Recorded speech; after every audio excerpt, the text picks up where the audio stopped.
Welcome to Burlap Teachers. Enjoy the video. In this video, I will show you how to make delicious pickled garlic. This easy guide will help you transform pungent raw garlic into a sweet and tangy treat. Pickled garlic is incredibly versatile, perfect for adding to antipasto platters, salads, or simply enjoying as a snack.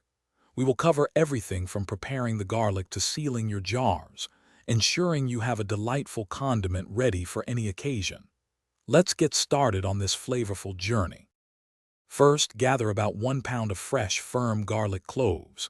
To make peeling easier, blanch the cloves in boiling water for 1 minute, then immediately transfer them to an ice bath. This helps the skin slip right off. While your garlic cools, prepare your canning jars. Wash 2 pint-sized jars, their lids and bands in hot, soapy water, then sterilize them to ensure a safe and clean environment for your pickled garlic. Now let's create the flavorful brine. In a saucepan, combine 1 1/4 cups of white vinegar, 1 cup of water, 1 tablespoon of pickling salt, and 1 teaspoon of sugar. Bring this mixture to a boil, stirring until the salt and sugar are fully dissolved.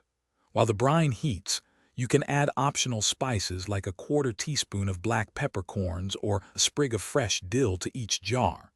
Pack your peeled garlic cloves into the sterilized jars, then carefully pour the hot brine over them, leaving about 1/4 inch of space at the top. After filling, use a non-metallic utensil to remove any trapped air bubbles from the jars. Wipe the jar rims clean, then place the lids and screw on the bands until they are finger-tight. For shelf-stable storage, process the jars in a boiling water bath for 10 to 15 minutes. If you prefer refrigerator pickles, simply let them cool to room temperature.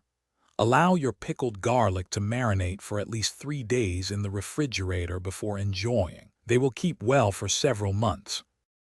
Thanks for watching. Consider subscribing if this video helped you.